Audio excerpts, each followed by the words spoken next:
Well, here I am in front of my Craftsman commercial lathe that I bought. And remember, we wishy-washed the bottom cabinet. This thing is so big and so heavy, I cannot lift it. The only way I can clean it is to take it apart and take everything over there across the room to the parts washer, piece by piece, and clean it up. So I'm going to end up with another lathe tore apart in my shop, and it's disappointing as hell because I got too many things tore apart. But I cannot hardly stand every time I touch this thing to get all filthy. I mean, I just washed my hands and I picked up this part right here, and oh my gosh, look at me, I'm already filthy again. Of course, that's part of the getting a project done, is getting your fingers dirty. But just to give you an idea, I mean, look at this. Look at this here. It's just everything is just covered with grease and gunk. I don't know that this lathe was ever cleaned. It needs some loving. So we're going to work on getting it cleaned up here. And I've already taken apart the miter slide, the compound slide. I'm sorry, the compound slide, the cross slide. I've got all the handles off of it. I took the gib off the other side of the carriage. Got a couple brass shims on it. That's interesting. This gib's got some wear too. It's never been flipped over though. I mean, look how dirty this is. Holy cow, it's dirty. So I haven't been able to get this to slide worth a darn. It was hard getting things apart. You know, you turn the handle so far and things would lock up. I mean, it's got metal shavings everywhere. Look at that. Maybe because it's in gear. Let me see here.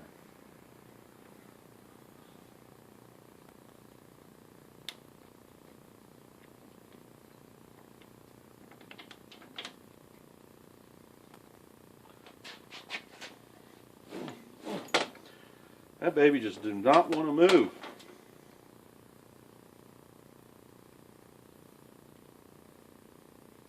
I mean, there's just grit and grime just packed in everything. I know when I picked this lathe up, I said it was the roughest lathe I'd ever seen. And I thought the waves wore a 1/16 of an inch. Now that I'm looking at it closer, it's really not that bad. This could be a nice lathe, but it needs some attention. Well, I don't understand why that don't want to move. Clamp's undone. There we go. Is that the problem? Yep, that was the problem. Oh no. With this up or down, oh, okay. Here's the lead screw. Ta-da! And clean this baby out. Wow. I mean, just look at that baby. This lead screw's worn. It needs a new one. I may have one for this lathe. If it's the same as the earlier 12-inch, then I got one. A good one. Oh, man, this thing don't want to move.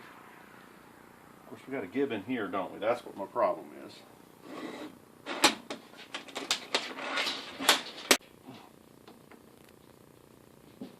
Oh yeah, look at there, that's loose.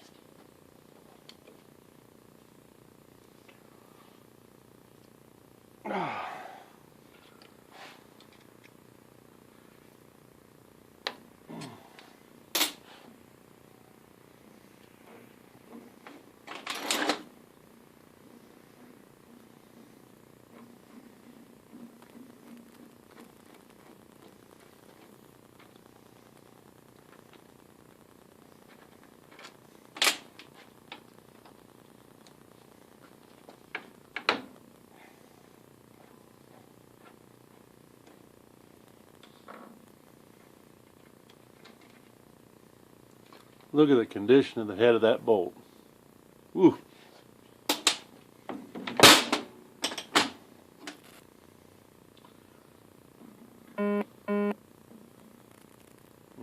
half nuts are a little bit worn.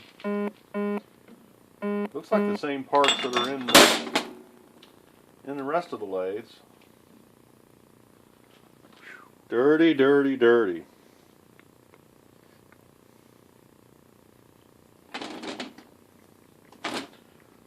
Well, I will proceed on. Save you all my complaining. Just getting something a little bit done here on a Thursday night. We'll come back when there's more progress. I thought before I got this wet, but I haven't scrubbed it yet. I need to show you here why you need a parts cleaner in your workshop. Now, my videos where I did this parts cleaner, they're some of the lowest view videos that I have. People must think it's boring as hell. But I'm here to tell you, I mean, wow, it's going to save me so much time that I can clean something really good here. And I don't have this crap dripping on my floor. I'm not wasting $3 cans of cleaning fluid. This thing is cheap to use. I did put about $80 worth of fluid in it to start, but I've been using it now for, geez, almost 2 years. Look how much better that looks already, just like that, folks.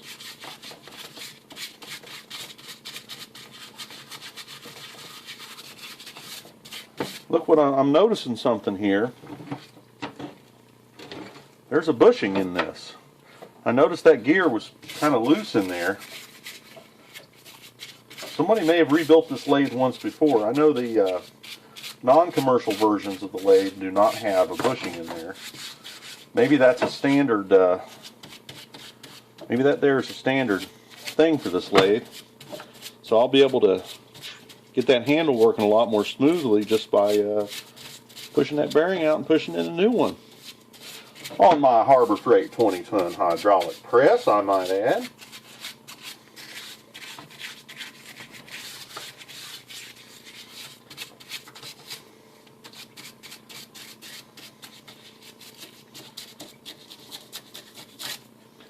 I thought I'd read that the earlier versions of the lathe and the commercial lathe, there weren't very much parts interchangeability. What I'm seeing here is all the same parts, just in a heavier cast iron casting. Look, we got a lock nut here, standard nut here, lock nut down here. These come loose over time. I'm glad this thing's not broken. These things are really expensive.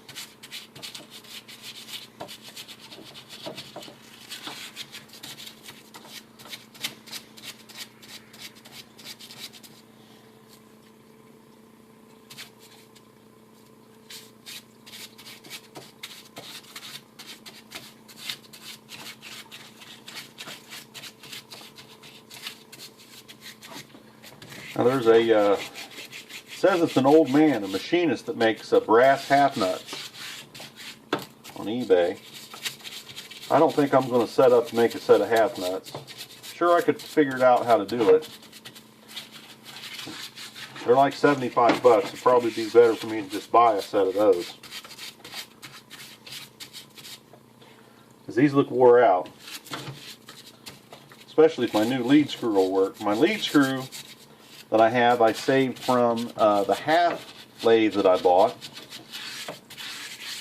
If you watched all my videos, you'll remember that. I parted out a lot of that lathe. I didn't got to get a tailstock or a headstock. I got a carriage and a bed. And the lead screw in it is beautiful. And I was going to cut the lead screw down for my my lathe I'm restoring.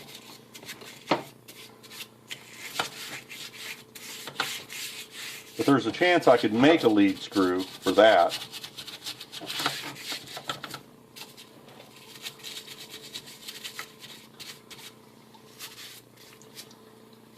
On a bigger lathe, so. Wow. Look how much better that looks. Are you shopping for a parts cleaner yet? I mean, have you pulled up Craigslist and started looking? And don't buy those stupid plastic bucket things you get at Harbor Freight. Get yourself a metal one. Try to get yourself a real one that was in a shop somewhere. So it's got some heft to it, and put something in it decent. A lot of my videos I film on top of this. I just lay the lid down, and you know, most of the time the lid's down. I don't use the tool a whole lot, but when I do use it, I use it a lot.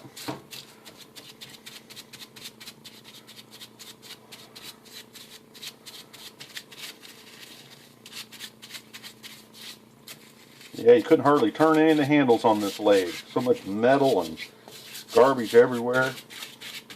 Shouldn't be talking so bad about it. This, the guy I bought it from, this belonged to his father who's deceased. And I'm sure he loved his dad. I doubt if he subscribed to my channel, but still, somebody loved this tool. I just don't think they loved it enough.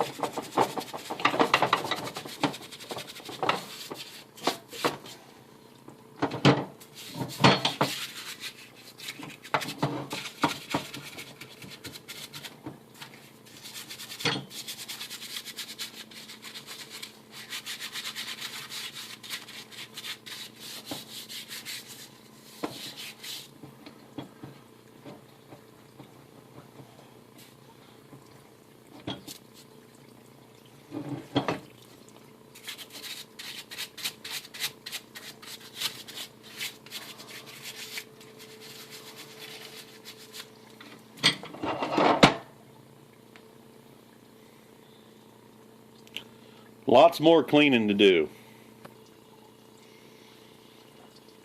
When I took off the half nut assembly, I heard something fall. Here's a spring.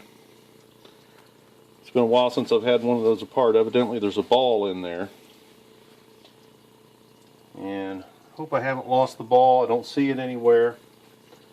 I've got my catch out of the my strainer out here, and it should be in the top of it. I don't see anything in there, but just in case, I'm gonna go through it. This is a bunch of packed in debris, metal shavings and junk.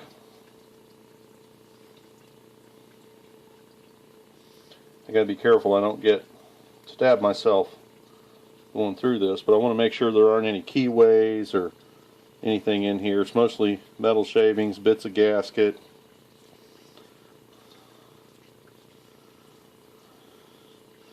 No steel balls in it, no parts.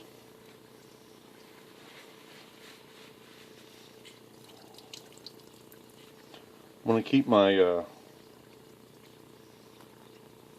that's a metal shaving, almost looks like a spring.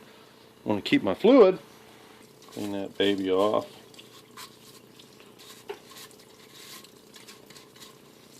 I'm not getting a lot of flow out of this machine. Your fluid evaporates over time, and I don't have the machine full of fluid. I've only got 10 gallons of fluid in the machine, and underneath the fluid I have water. And so as I run out as the fluid evaporates away slowly, I add water. They don't mix. The fluid's lighter than water, so it sits on top. I'm sure I mentioned that in a prior video.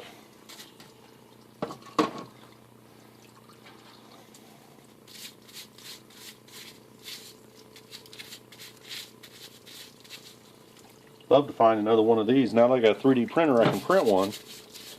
But I don't know what that ABS will do in this Stoddard solvent. Now the Keyway inside of here, it's just like a little razor blade. I don't know if you can see it. I'm surprised that it's wore down to that. This is a steel one here. So I can print these on the 3D printer. I might put one of those in here. And we can see that this is wore out, so the bushing in here is wore out. I can replace that. Right now I'm not going to rebuild this, I'm just interested in getting it clean.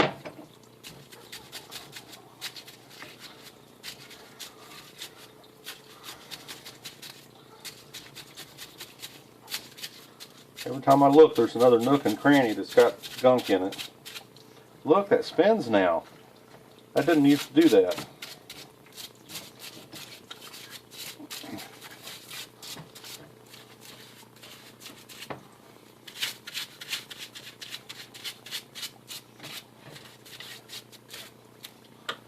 But yeah, we can see the paint. We can see what color the suit is this lathe is wearing.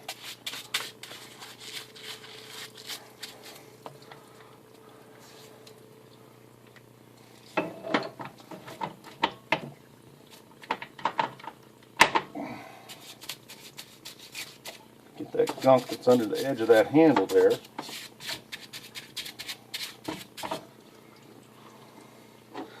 The newer ones of these commercial lathes have a handle here that flips this in and out. I don't know what parts are different. The other lathe I'm trying to buy is that way. I don't know if this can be converted or not. Well, this is Dave with the Crafted channel. Here's this lathe that I bought that I said was the roughest lathe I've ever seen. I measured this with my depth mic here. This is really only down about 10 thou, which is a lot, but it's not like this can't be refinished. I've taken the carriage off of it and totally cleaned all the parts. Not paint clean yet, but I've cleaned them all. First round of cleaning. And then down here on the bottom of the lathe, this is everything that I've cleaned on a first round of cleaning. Studied the apron here. It needs some improvements. I got a bushing on order for this. The miter gear. This bushing in here is wore quite a bit. So I got one coming for that. The miter gear itself has, I'm not sure if it's got too much wear on the outside of this bore or not. I can feel a ridge. But the big problem is it just barely has the remnants of a tooth in there. You can see that it's like a razor blade. So really this is wore out. So this needs to be replaced. Then I can make these on the 3D printer. I haven't tried one in the lathe yet, so perhaps this will be the first one. So that needs redone. The lead screw is worn. So here's the lead screw. I've got it all cleaned up. It had metal just packed into the threads of the lead screw. And it's really pretty worn. If we move on down the way here, we can see in this area here, these teeth are pretty sharp. In this, basically, I'd say I can see wear in about 11 inches of the screw there. Now I can order a screw, and what I would have to do is turn this end of the screw down and put a keyway in it. I don't currently have a way to do that because I don't have a milling machine up. And then I would cut, I guess, this end of the screw off so I could, this end of this one off so I could interface with the quick change gearbox, and then I'd put the Acme thread in from the company for the rest of it. Now I don't know if I can order it with a keyway cut in it or not, but I would have to be able to do that in order to make this work. So this is a fairly worn lathe, so it needs to be rebuilt. The other lathe I'm trying to buy to go on top of the cabinet that's really pristine, I won't get that until June, assuming I get it bought. So I do have time to mess with this. I don't know if in my life I have time to do it, but there is a gap in time, and there's no way I can sell it without at least cleaning it up. And I have to take it apart. There it is over there. I have to take it apart in order to clean it because I don't have a parts washing machine that big or a crane to move it around. So there you go. That's the status of the Atlas or Craftsman commercial series lathe. This 12-inch by 36-inch cut, or 12 by 54 is the length of the bed. Let's look how dirty this is. This whole lathe is like this everywhere. So she really needs cleaned. It can really be a beautiful lathe when I get her all done. Might take me a while. Wish I had someone here in my shop to help me with it. Certainly keep me encouraged in moving on. So there's an update on the commercial 12 by 54.